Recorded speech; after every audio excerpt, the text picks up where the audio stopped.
Hello guys, welcome to Career Media once again. My name is Gulshan Shah. Friends, NEET PG 2022 counselling को लेकर के MCC की तरफ से इंफॉर्मेशन ब्राउचर जिसे हम प्रोस्पेक्टस भी कहते हैं वो एमसीसी की ऑफिशियल वेबसाइट www.mcc.nic.in पर पब्लिश कर दी गई है। उस प्रोस्पेक्टस उस इंफॉर्मेशन ब्राउचर को आप लोगों को थॉरली रीड आउट करनी है, जिसमें आपको पता लगेगी कि क्या क्या रूल्स एंड रेगुलेशंस हैं। उसके FAQs फ्रीक्वेंटली आस्क्ड क्वेश्चंस को आपको अच्छे तरीके से पढ़ लेना है, समझ लेना है, जिसमें आपको कंडीशंस पता चलेंगी कि अगर किसी स्टूडेंट को किसी राउंड में सीट मिलती है तो उस सीट के साथ वो स्टूडेंट क्या क्या चीज़ें कर सकते हैं, कौन से राउंड में सीट छोड़ सकते हैं, कौन से राउंड में सीट नहीं छोड़ सकते हैं, और अगर किसी राउंड में सीट नहीं छोड़ सकते हैं बट फिर भी अगर आप छोड़ते हो तो क्या पेनल्टी वगैरह लगेगी। इन सभी चीज़ों को आपको पढ़ लेना है। थोड़ी सी ओवरव्यू मैं आपको इनके बारे में इस वीडियो में भी दूंगा। इसके अलावा जो एक और नोटिफिकेशन है वो ये है कि एमसीसी की वेबसाइट पे जब आप जाएंगे तो आपको पार्टिसिपेटिंग इंस्टीट्यूट्स में जानी है। पार्टिसिपेटिंग इंस्टीट्यूट्स में जाएंगे तो सभी जितने भी गवर्नमेंट कॉलेजेस एमसीसी में पार्टिसिपेट करते हैं या फिर डीएनबी या फिर जो डीम्ड यूनिवर्सिटीज़ हैं उन सभी की लिस्ट अपलोड कर दी गई है 2022 के लिए। जो फ्रेश लिस्ट है उसमें आप जाएंगे तो आप दो चीज़ें फाइंड आउट कर सकते हैं, एक तो बॉन्ड और दूसरी चीज़ स्टाइपेंड। तो अगर आपको बॉन्ड और स्टाइपेंड देखना है तो आपको एमसीसी की ऑफिशियल वेबसाइट पे जाना है, पार्टिसिपेटिंग इंस्टीट्यूट्स में जाना है और उनमें कॉलेजेस में जा करके आपको बॉन्ड और स्टाइपेंड जो है वो आप फाइंड आउट कर सकते हो। इसके अलावा आते हैं कुछ जो प्रोस्पेक्टस आज पब्लिश हुई है एमसीसी की तरफ से, उस प्रोस्पेक्टस में क्या क्या चीज़ें कुछ बदलाव भी है या नहीं। अगर हम प्रोस्पेक्टस को देखें तो लास्ट ईयर से बिल्कुल सेम प्रोस्पेक्टस है, किसी भी प्रकार के बदलाव उसमें नहीं है। इसमें किसी भी प्रकार का एनएमसी रूल्स को लेकर के किसी भी तरीके की डिस्कशन या कोई जिक्र भी नहीं है।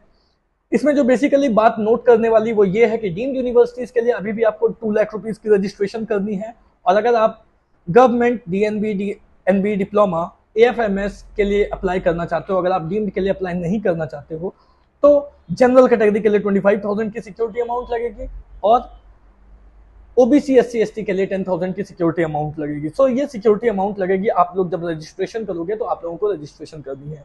एक बात जो इंपॉर्टेंट आप लोगों को नोटिस करने वाली है वो ये कि अगर आपको जो ये 2 लाख रुपीज की रजिस्ट्रेशन करने के दौरान जो आप 2 लाख की पेमेंट करोगे वो आपको डेबिट कार्ड क्रेडिट कार्ड इनके थ्रू करनी है। तो अगर आपकी लिमिट डेबिट कार्ड और क्रेडिट कार्ड की 2 लाख की नहीं है तो आपको बैंक जाना है और अपनी जो लिमिट है वो बढ़ा करके 2,05,000 की एटलीस्ट करवा लेनी है, जिससे कि जब आप रजिस्ट्रेशन करो तो आपको जो पेमेंट करनी होगी registration charges plus security amount की, उसे करने में किसी भी प्रकार की प्रॉब्लम ना आए।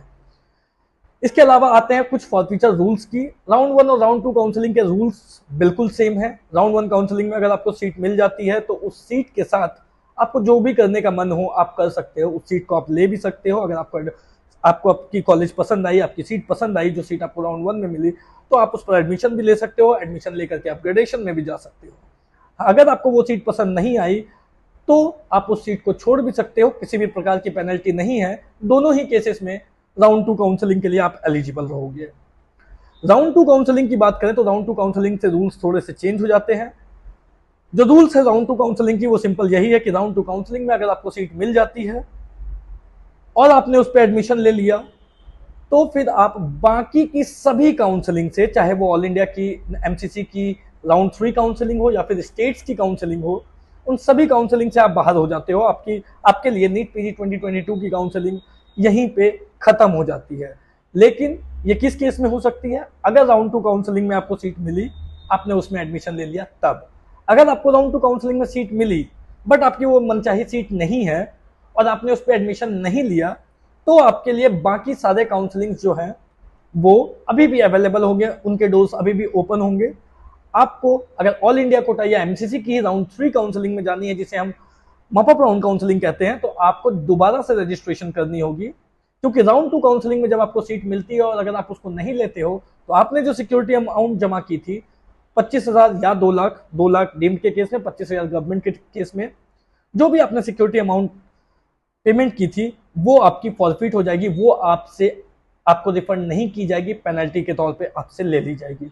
सो इस बात का ध्यान रखें कि राउंड 2 काउंसलिंग के बाद जो रूल्स है वो चेंज हो जाती है। अगर आपको सीट मिलती है, आप उस पर एडमिशन ले लेते हो, तो आपकी काउंसलिंग पूरी नीट पीजी 2022 की यहीं पे समाप्त हो जाती है, खत्म हो जाती है।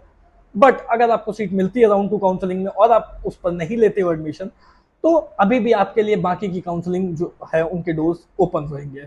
सो this is all about NEET PG 2022 counselling prospectus information brochure. जहां तक अदर एफएक्यूज की बात है, मुझे लगता है कि आपको एक बार information brochure thoroughly read out कर लेना चाहिए टू अंडरस्टैंड इट केयरफुली, और साथ में before you apply for NEET PG 2022 counselling. Thank you so much. कोई डाउट हो, कोई क्वेरी हो, तो आप दिए गए नंबर पे कॉल कर सकते हैं। At the same time, if you wanted to avail our paid services, you can just call us given on the number flashing on the screen. Thank you so much.